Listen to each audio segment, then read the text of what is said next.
From LinkedIn News, I'm Leah Smart, host of Everyday Better, an award-winning podcast dedicated to personal development. Join me every week for captivating stories and research to find more fulfillment in your work and personal life. Listen to Everyday Better on the LinkedIn Podcast Network, Apple Podcasts, or wherever you get your podcasts.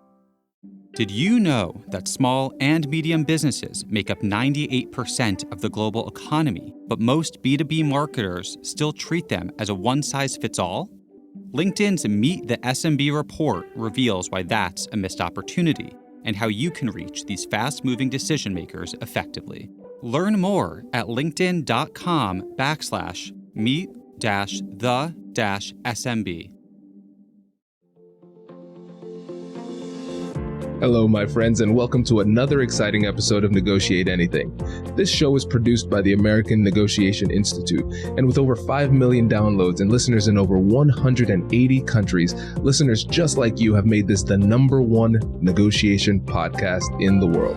Hi, my name is Kwame Christian, and I am the founder and CEO of the American Negotiation Institute. Here at ANI, we believe that the best things in life are on the other side of difficult conversations, and we are passionate about providing you with the best content that will help you to make your difficult conversations easier, both at work and at home. Lastly, I want to remind you that we offer consulting and conduct trainings, both virtually and in person, all around the world. Our focus is in 3 main areas. First, negotiation and conflict resolution. Second, leadership. And lastly, diversity, equity, and inclusion.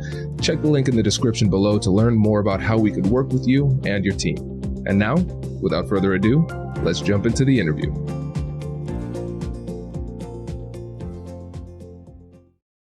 Patrick, thanks for joining us today. Hey, Kwame. Boom. Let's do something big. I'm excited to have you, man. We have been engaging on LinkedIn for years now. So it's great that we're able to finally meet. And I feel like this is long overdue. So how about you get us started by telling us a little bit about yourself and what you do? Really, I started working as a little boy. So my view of the world is a little bit different than others. I joined the publishing business very, very young. I went and did a co-op when I was in high school. And, they said, do you want to go off and check out the steel factory, Pat? And I went, no, I don't think so. There's a newspaper in town, a daily, the Hamilton Spectator. I'd like to go there. They said, sure. So they sent me. I walked in. There's all these people smoking cigarettes, drinking coffee, making little drawings and stuff like that. They're on the phone. They're having a great time. And I thought, oh, my God, that's me. I belong here. This is fun. So I went back to high school and I said, I don't do sciences, I don't do math, I don't do geography, I don't do history. And they said, what do you do? I said, anything this business, otherwise I'm not in. You got to find something else for me to do. So long story short is that I did switch over, but I was many times the only guy in the class. It was all female. Because in those days, what they did was they trained women to work in office environments. After the Second World War, women who were making munitions and trucks and tanks and all the rest of it, they had to give those jobs up for the men when they came back from the war. So what they had to do is they had to upskill into office jobs. You got to make a better life. We're either going to strengthen our back and learn how to be self-sufficient, or we're just going to end up working in a factory. And that doesn't work for me. For the listeners who are listening just auditorially, can you give them a background on what years we're talking about at this time? 1971 to 75. And I would have been 14 to 18 years old. I lied at age 15 to get into the piano moving business because the money was good. And it was just like a great journey. So what I do is I created my own education so that I could build out. And now I coach PhDs on how to write books, launch products. I help them with things like product distribution because I'm a launch guy. I launched a lot of products for the 3 or 4 biggest companies that I worked for near the end. So I spent just under 30 years in corporate sales. And my lifetime deal book, as we spoke about beforehand, is between $350 and $400 million. But it could be more, but it certainly isn't less. I launched a lot of products because I knew how to do it. And, my colleagues were spending all of their time trying to figure out how to market stuff. I wanted to figure out how to resize things. And the reason that I left the business was I had been in line for directorships forever, and I didn't really care about management. I really cared more about the impact that I could have on the publishing business, which is how I came to write my books from a news perspective, not from a I need a book perspective. I didn't intend to write any books. I just started writing stuff for my company, Centroid Trading and Marketing. What happened was that I was getting all these weird calls from people saying, I just read what you sent this morning, talking to a couple of trading companies. They want me to fill in all these forms, and you just seem to have this edge on what we should be doing.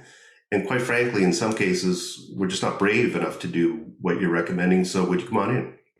And that's how I built my business out. It's incredible. And I love how organic it was. This wasn't contrived in any way. Looking back, the steps make sense. Obviously, at that moment, you're probably saying to yourself, where is this going? Now it makes complete sense how you got to this point. And Patrick, one of the things that really drew us together online was our love of negotiation strategy. Disdain sounds strong. Our frustration with the focus on tactical thinking in negotiation versus strategic thinking. And so I want to get your thoughts on, first of all, when you think about negotiation strategy, let's just start on a very basic level. What does that mean to you? Well, to me, it means really understanding what it is that the other side needs. I have to understand what's meaningful to my company. And what you end up with is an expectation gap. And so the question becomes, is there a framework that you can design? So I often say that, there'll be honor among ladies and gentlemen, or there'll be honor among pirates. You just got to let me know which one. I'll acclimate. From there, I think you do, you ask the really hard asks. You qualify super hard and just ask your negotiation partner. And I've done, like, a big deal for me was $12, $13 million a year. And I would just sort of say, what do you guys really need? What are they pounding the table for? And I'd usually get a reasonably honest answer. And I'd say, all right, let me go back, talk to our side. And there's always the question of, do we get more rate? Do we get more business? So for me, it was, if I couldn't get as much rate as I wanted to convert business that I didn't have. So for me, I look at the whole win-win, win-lose, lose-win, and whatever the fourth one is, and I kind of go, it doesn't apply. What really applies is, can we build a bridge of trust that allows us to go back to our individual companies and say, you know what, Pat's trying hard, Kwame's trying hard. Let's give these guys a little bit of leeway to work some stuff out. And, can we get Pat to de-risk a deal enough so that we don't have to be worried if we move some more business across the table to him? So you might say, what happens after that? And so what happens after that is, in my view, so I talk a lot about cost modeling up, cost modeling down. It's kind of an odd topic, but none of us see numbers the same way. We could talk about units, we could talk about gross net price, we could talk about percentage up and down. We could even talk about moving decimal points. And I can tell you, I can share with you for sure that I've sat in front of some of the top tax experts in Canada and just sort of said, we don't see numbers the same way, do we? They went, I don't know about that. I said, well, let's get up on a whiteboard and I'll show you why. So I have this theory of 2.5%. I'm saying to people, if you could walk into a place of business where you could talk to the owner or the head of the department and just walk in and say, I'm ready to buy a product. I have the money. I have the credit card. I'm going to do a deal today with somebody. I really like you. I don't want to negotiate. But you know what? I really deserve 2.5% off. How do you feel about that? You know how many people say no? Almost nobody. Unless you're selling bananas. Unless you're selling, apples, 2.5% of an apple. What are we going to do here? I don't know. Let's just give that extra apple. I actually went into a car dealership in a little bit rushed state one time, and I just said, here's all the things that are going wrong with my life. And I just sort of said, can you point out a car that's going to work for 3 years? Because I'll be good by then. And he says, well, come on over here. It's got 200,000 kilometers on it, but believe me, this thing's going to go for 3 years. I said, I'm going to buy a car today. I'd love to buy this car from you. You know what kind of shape I'm in. I'm going to go for a little drive. And when I come back, I'm wondering if you can help me with an elegant number. So when I came back, I rolled in and I just stood there. The sales guy comes over and says, sales manager wants to see you. He said, you're not really negotiating. I said, no. I said, I just need some help today. He said, okay, 6.5% off. I didn't negotiate. I did the backwards. You see, I actually think that if you reach out to people and just say, I'm not really a confrontational guy. I think a lot of people who think negotiation is all about this pounding the table stuff. It's the opposite. As the money gets really big, the conversation becomes softer and softer and softer. Unless people are under a lot of duress, in which case they become the 10,000 pound moose charging. And I've seen both. And the thing is, can you acclimate?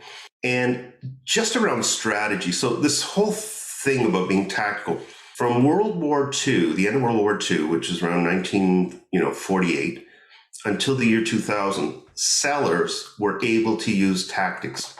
And you would say, why? Because we couldn't build product fast enough. You always suffered the potential of scarcity. Just think of the Cabbage Patch doll. Parents punching each other out to get a doll for their little kid, right? Does your company invest in professional development training? If you believe that your team would benefit from a negotiation workshop, all you need to do is go to our website, fill out the workshop request form, and then we'll set up a time to chat. These workshops are completely customizable, and we've done them all around the country. Negotiation and conflict resolution skills are beneficial across all professions, but they're especially useful in procurement, purchasing, sales, sourcing, and contract management. Our calendar is filling up quickly, and we even have some workshops scheduled for next year. If you think you might want one, I'd suggest reaching out soon so you don't miss out. Check out the link in the description to learn more, and we will be right back after this.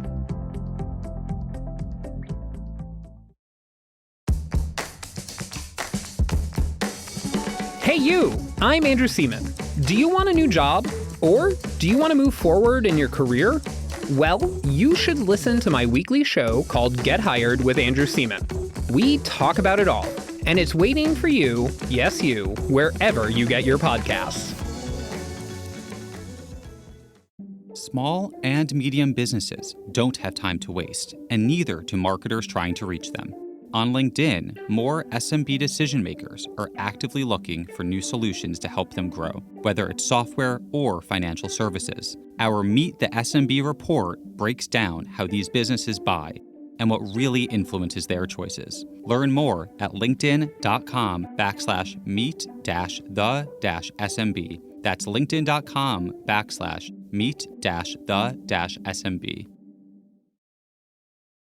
And then around year 2000, it flipped over and everything became globalization 24/7. Couldn't go to sleep because if you went to sleep, somebody would be circling your bowl. I want what's in Pat's bowl. Where are you from? Chile. But that's what the internet did. And so that's why we have the kind of marketplace we have right now. And so up until about the year 2000, sellers could be tactical. Now they can't. We have to be strategic. Let's say that my CEO calls me in and she says, Pat, we got a $2 million problem on the phone. Does she want the 5,000 word answer or does she want the 500 with great efficacy and 3 ranked, doable, workable solutions? I'm thinking the 500, right? So what if I'd have gone the tactical way and hung my head between my knees and said to my CEO, what am I supposed to do? I think by the time I landed, the Eagles would have a nest built on my butt. She'd drop kick me right out the window. I don't care how many stories up I'd be in. I'm hoping the fall would kill me. You see, to me, that's how much the world has changed. And we talked briefly about just styles of negotiators. Beautiful book on styles written by Marcus Buckingham. He expands the whole style thing. I think it gets a little bit confusing. And then you go the other end of the spectrum where you've got, in the negotiation world, says there's only 3 negotiation styles that exist. Well, if that's the truth, then there are really only 3 people styles that exist. And we know just through simple work with models like DISC, there's creativity models out there. We know that, there's at least 4. Generally with DISC, what happens is you've got a primary and a secondary style. So you've got things like, people who are, sort of A-type thinkers. You've got conciliatory types. You've got analytic types. And then you've got communicators. And everybody's tried to use the same model over and over again. They've tried to use birds. So-and-so's a budgie. So-and-so's a canary. So-and-so's a crow. So-and-so's an eagle. But the truth is there's those 4 basic ones. And then when you stop and think about it in a corporate setting or even an academic setting, You have people who are highly political. So whatever way the wind is blowing is the way that they're going to go. That's just the way they are. And then you've got people who are always looking to curry influence. So they'll always sort of think to themselves, all right, so what is in it for me? And then in my view, you've got people who are highly emotional and they just swing. When I get thinking about aggressive negotiators, these people to me are people that are volatile. It doesn't matter what environment they're in, they're just like that. And so you have to kind of look at these people and you have to say, all right, so can I figure out this Rubik's Cube today? Can I figure out what their puzzle is? And you see, the thing is, if I sit with somebody for more than one negotiation, I got them. I can just neutralize them going forward. I anticipate their needs. I insert deeds. In a negotiation, I always want to be the first person to give something. See, I really believe in the law of reciprocity. I just think it looms large. Now, are there high self-interest people? Of course there are. But in the corporate world, it generally doesn't work that way. Now, I used to negotiate with Walmart for about a decade.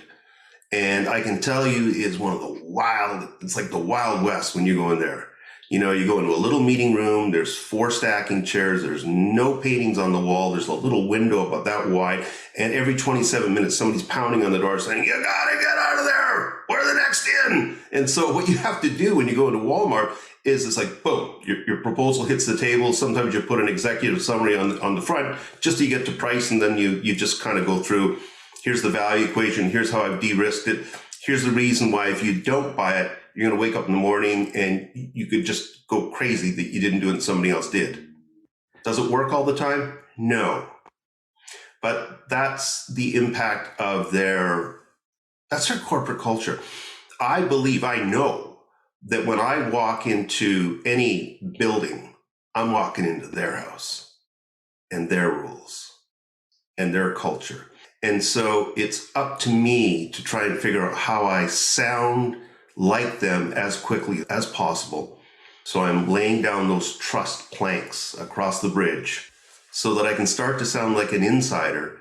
And as an insider, I can offer up creative options which are meaningful to them. You see, the worst thing you can do in a negotiation is go in with stuff. Anybody can buy stuff. What people will pay money for is creativity. You show anybody in the business world, in the legal world, in the medical world, how they can have a market advantage for 2 months and they'll crawl over broken glass to get at you. And price is not a problem. Competitive advantage, think about it. It's huge. So I'm picking up some themes here. So first, we're talking about the need to establish and build trust. And we're also talking about how we can minimize risk so it feels safer to them to do business with you. So they're not worrying throughout the interaction or worrying about giving you future opportunities. And then also creating that recognition that working with you isn't just buying a commodity, it's giving them a competitive advantage. And then, correct me if I'm wrong, but it sounds like for you, strategy is figuring out what you need to do to accomplish those goals. Trust, minimizing risk, and those type of things. So my philosophy on negotiation is remove negative risk, add positive risk, maintain the relationship, and do smart deals. Don't do deals that don't have enough profit in them, because a profitless deals always leak. That's known as a strategic deal. That was the fourth one of the 4 quads. We only use strategic deals on very rare occasions when we're trying to block somebody. So it's the only reason we do it. Otherwise, why would you do a profitless deal? You wouldn't do it. Exactly. You would do it based on futures. Now, as far as strategy goes, I think in SWOT: strengths, weaknesses, opportunities, and threats. And then I shorten that to key leverage points and business implications. And key leverage points, if you take a crowbar and you put it up against a chest that weighs 800 pounds and you just tip it down like that, the whole chest goes up. Now, theoretically, that shouldn't happen, but it's leverage. And we often use the word leverage. I can leverage the fall. No, relax. Leverage is a scalable thing. Do you have a little bit of leverage or do you have a lot? See, the only time you really get stuck in negotiations is when you have no leverage. And that's when you'll even do deals with people you don't like. And think scarcity. When we run out of food or water, we run into people that we generally just don't like. We fork over the money because we need food and water. But if we don't need food and water, we're not buying from them. We may not even talk to them. As far as strategy goes, so if you think in SWOT, then what I've done is I've done something a little bit different. So I've done a SWOT analysis on the seller, on the buyer, and as our highest predatory competitor. And when you spin those three things together, in a deal where you know you may not be the only person trying to win, so I always think about conversions. How can I grow the pie with my customer? So, if I got a customer who's a $10 million customer, I'm trying to figure out how to get them to a 10.3 or 10.4 or 10.5. And that means I've got to take some business from a competitor. And that is I have to have, it's kind of a weird thing. So I'm aspirational. So I always think about how can I fill the gap from where my customer is to where they want to go? And the question that I often use when I walk in to see a customer is, what revenue can you see but not touch with the current negotiation skills that your people possess? Because you can tell how much yield people are getting in your negotiation channel and how many times that you get sick to your stomach and have to crawl out of your channel because you have to keep feeding the troops. It's hard. But you know what happens is that people at the beginning of quarters, they will just do the craziest deals ever. And as they get closer to their quota and they hit quota, all of a sudden they become Mrs. and Mr. Relaxation. Customer comes in and says, I need help. The world's not fair. I know the world's not fair, but that's life. At the beginning of the quarter, geez, things are unfair out there. And then you get senior executives. I love senior executives because they're some of the worst negotiators in the world. They're great managers. In many cases, they're great leaders. But the reason that they don't do a lot of the negotiations in companies is they need a firewall in front of them and really bright negotiation teams. So they're trying to keep the CEO away from a customer because, when a CEO says something, it's not wet cement. That firmed up. You can't undo a CEO said it, will do it, because it's all about the brand. We're all walking, talking brand. When I came on camera, you made 50, 60, 70 decisions about me within 2 seconds, instantly. So what happens when the CEO says, yeah, I think we can do something there. It's a little bit outside of our realm, but I'll give it to Pat.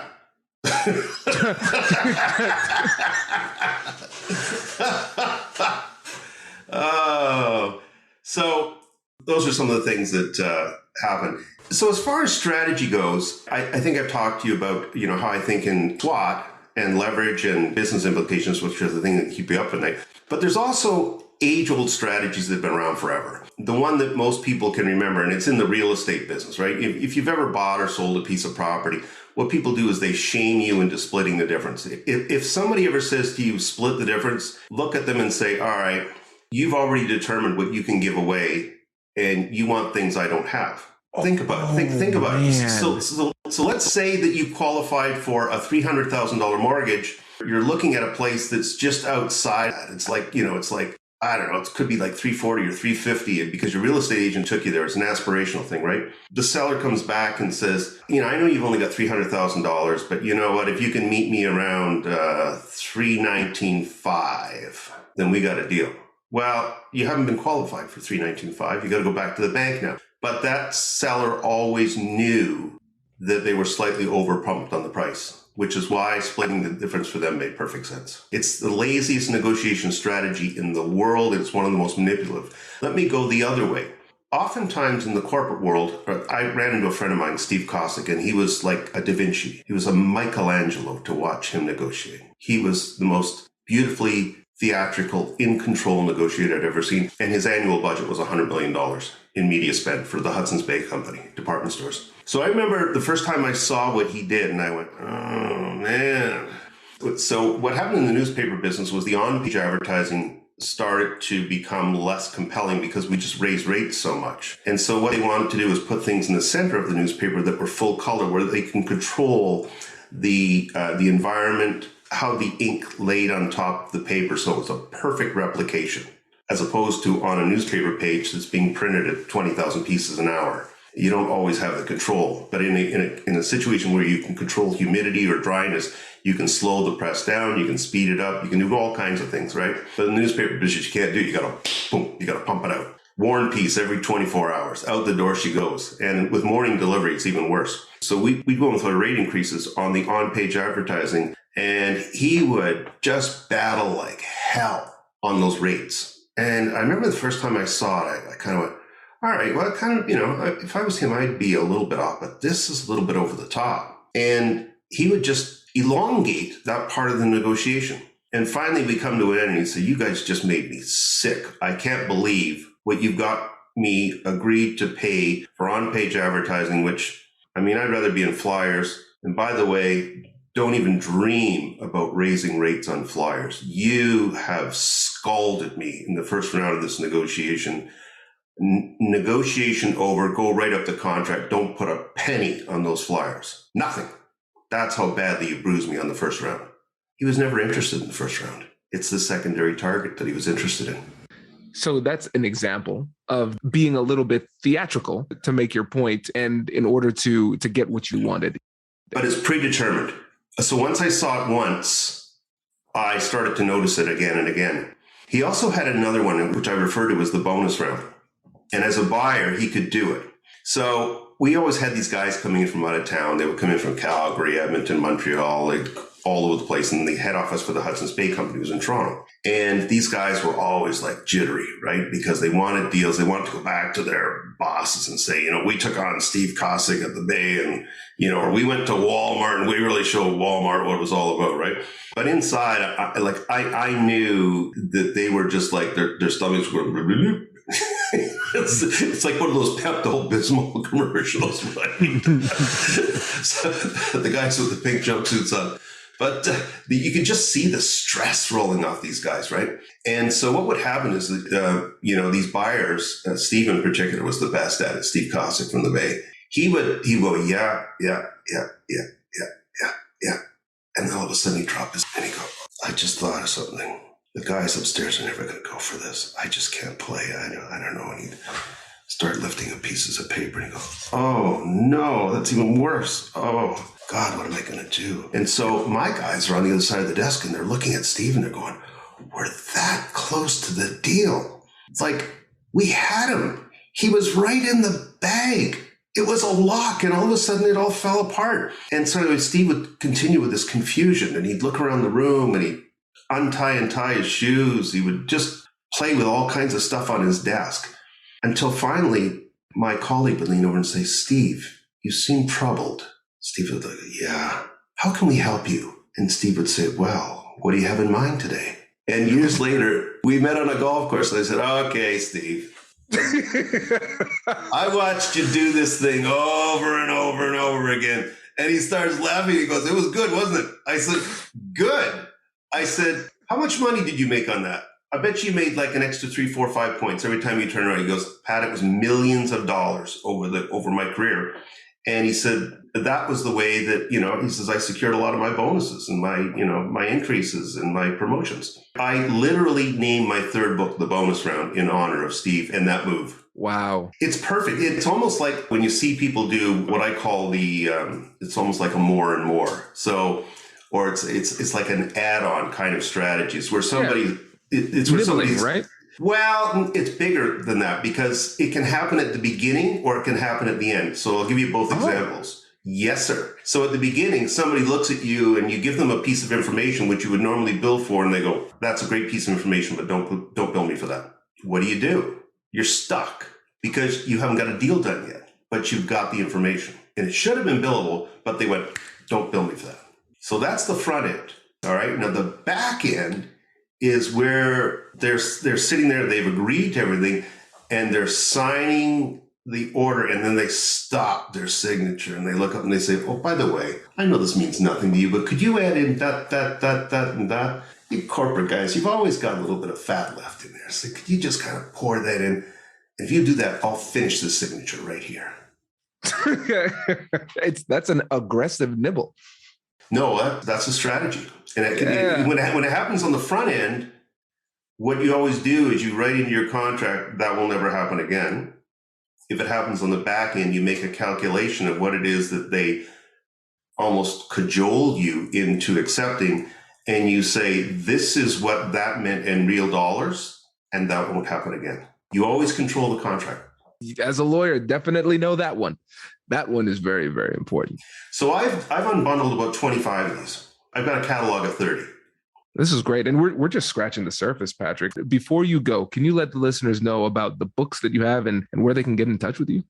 Yeah, sure. So I wrote a book called Unlocking Yes, Sales Negotiation Lessons and Strategy. It took me 7 years to finish. And I'm one of 3 solo authors in the world that has finished the trilogy of a sales negotiation book, one on consultative selling and one on sales prospecting. The other 2 authors are Jeb Blunt and Brian Tracy. Typically, you need collaborators in order to get the negotiation book done. It's so hard. I went back and I rewrote Unlocking Yes and give you so much more value. If you can just memorize the back of the book, you are going to be a force at any negotiation table. You're just going to be able to turn a lot of things around because you'll be able to explain the end game. The bonus round is all about business cases. So if you understand how to build business cases, then you understand how to de-risk deals. So it's all about, does it make sense? Does it make sense from your company's perspective and from the customer's perspective? Never deliver customers ice in the winter. They can just go outside and shovel all kinds of ice. But you deliver them high quality, meaningful value that they can go internally and say, if we don't buy this deal, Kwame, we're crazy. Perpetual hunger is about my view about bringing new customers into your life. They're not just average customers, they're dream customers. These are people that are going to be your friends for your entire career, because once they've done business with Kwame, they don't want to do business with anybody else. You're a gem, sir. I've been looking forward to this for quite some time. I'm a great admirer of your work, your POVs, the way that you approach the community with great humility, but with great confidence. And I love it. That means a lot, Patrick. Thank you. Thank you. Thank you. Thank you. I really, really appreciate you. And I cannot wait to share this with the audience. So thank you for coming on the show. Congratulations, you've just joined an elite club. By listening to a full episode, you're now officially on the Negotiate Anything team. So welcome aboard. What most team members do is they subscribe to the podcast because that allows them to automatically get the latest episodes of the show.